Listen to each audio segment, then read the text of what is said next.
Selamat pagi Ibu Mary, salam sehat. Selamat pagi Ibu Femi, bisa mendengarkan suara saya? Baik, saya sangat mendengarkan dengan jelas nih pagi ini Ibu Mary Oke, ya. terima kasih. Kondisinya sangat sehat Ibu Femi. Baik, nah Ibu Mary ini terkait dengan peluncuran tahapan pemilu 2024. Bisa diceritakan seperti apa Ibu? Oke, baik. Selamat pagi pendengar RRI ND dimanapun ada. Tadi malam, Mhm. tanggal 14 Juni 2022, secara terpusat di KPU RI dan disaksikan oleh seluruh masyarakat Indonesia lewat kanal YouTube maupun media daring lainnya, kita sama-sama menyaksikan peluncuran tahapan pemilihan umum serentak 2024. Ibu Femi dan pendengar, jadi tadi malam itu peluncuran tahapan pemilu, Mhm. belum tahapan pilkada. Oke. Jadi tadi malam peluncuran tahapan pemilu, bukan tahapan pilkada. Jadi tahapan pilkada nanti dulu di 2023 baru diluncurkan. Persiapan-persiapan yang dilakukan kita sudah melakukan secara kelembagaan itu sejak pasca pemilu 2019. Mhm. Artinya sejak tahun 2020, 2021 sampai dengan saat ini persiapan-persiapan terkait dengan regulasi SDM, hal-hal teknis, infrastruktur dan lain-lain secara internal itu kita sudah melakukan persiapan untuk seluruhnya. Baik. Nah, kemudian Ibu Mary, ini menurut konstitusi dan juga mandat undang-undang 14 Juni adalah waktu yang tepat dimulainya seluruh tahapan pemilu yang akan jatuh nanti ya pada 14 Februari 2024. Nah, ini sehingga pas nih 20 bulan persiapannya nih Ibu ya. Nah, bagaimana KPU ND menerjemahkan hal ini Ibu Mary? Baik, Ibu Femi dan pendengar RRI ND dimanapun berada, UND secara kelembagaan sejak jauh-jauh hari sudah melakukan persiapan. Tentunya persiapan ini disesuaikan dengan undang-undang dan peraturan regulasi yang ada dan juga koordinasi komunikasi dan arahan-arahan dari hierarki. Bahwa menurut Undang-Undang Nomor 7 Tahun 2017 tentang pemilihan umum diatur bahwa tahapan pemilu dimulai 20 bulan sebelum hari pemungutan suara. Sehingga kalau dihitung mundur ya tanggal 14 Juni kemarin. Nah, ketika tahapan itu sudah diluncurkan, kita secara kelembagaan berbagai aspek sudah sangat siap. Tentunya kita bekerja sesuai dengan peraturan-peraturan yang akan diturunkan oleh KPU RI merujuk dari undang-undang pemilu yang ada. Oke. Nah, kemudian seperti apa nih Ibu Mary tahapan-tahapan pemilu nantinya? Ya, baik. Pendengar RRI ND, masyarakat Kabupaten ND yang saya cintai, mulai 14 Juni, hari Selasa kemarin, 2022, kita sudah masuk tahapan pemilu. Dan hari ini dan seterusnya kita berada dalam masa-masa tahapan pemilu. Jadi tahapan yang akan kita lalui, yang pertama itu tahapan perencanaan program anggaran serta penyusunan peraturan-peraturan. Lalu tahapan pemutahiran data pemilih dan penyusunan daftar pemilih. Nah, Ibu Femi dan masyarakat Kabupaten ND terkait dengan pemutahiran data pemilih ini, KPU secara keseluruhan dari pusat, provinsi dan kabupaten kota se-Indonesia sudah mulai bekerja sejak bulan Maret tahun 2020 yang lalu. Kita terus melakukan pemutahiran data pemilih berkelanjutan dan sampai dengan nanti KPU seluruh Indonesia, KPU kabupaten kota seluruh Indonesia yang jumlahnya hari ini 514 KPU kabupaten kota menerima DP4 dari pemerintah pusat melalui KPU pusat, itu baru kita melakukan tahapan yang lebih lanjut. Sebelum KPU Kabupaten Kota menerima DP4 dari KPU RI yang sumbernya dari pemerintah pusat, itu kita tetap melakukan pemutahiran data pemilih berkelanjutan. Dan untuk ND sendiri sampai kondisi di Mei 2022 kemarin, jumlah pemilih yang sudah terdaftar itu 170.896. 170.896 pemilih. Nah, bulan Juni ini, di akhir Juni kita akan melakukan rekapitulasi lagi. Apakah angka 170.896 ini dia naik atau dia malah turun? Kalau dia akan naik, berarti daftar pemilih baru yang berhasil kita rekap itu jumlahnya bertambah. Tetapi kalau dia angkanya turun, berarti pemilih yang tidak memenuhi syarat, misalnya yang meninggal maupun yang alih status menjadi TNI Polri itu bertambah. Oke, baik. Jadi memang ini pemutahiran data pemilih saat ini akan mulai dilaksanakan nih Pak Ibu ya, setelah semalam ini peluncuran tahapan pemilunya. Iya, jadi pemutahiran data pemilih kita sudah mulai 2020 dan akan terus berlangsung sepanjang tahun 2022 ini sampai dengan kita menerima PP4 dari KPU RI yang hasil dari koordinasi dengan pemerintah pusat, Kementerian Dalam Negeri.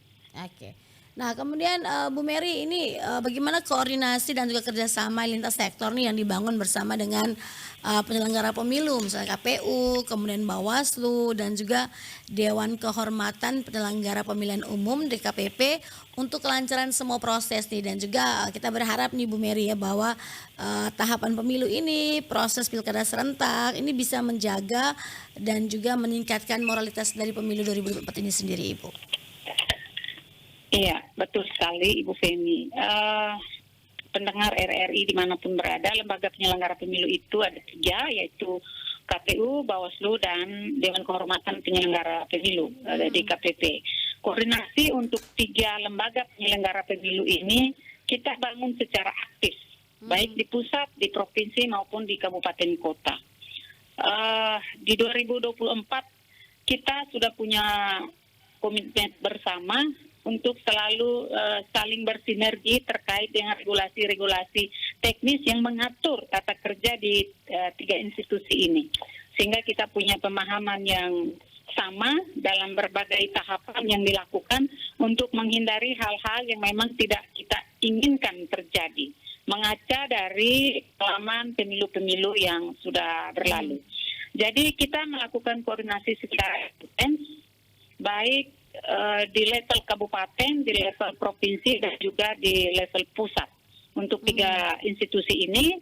Dan juga masing-masing nanti ketika badan ad hoc-nya sudah dibentuk untuk KPU dan Bawaslu, itu juga kita melakukan komunikasi yang aktif dan kita mensinergikan semua tahapan pekerjaan.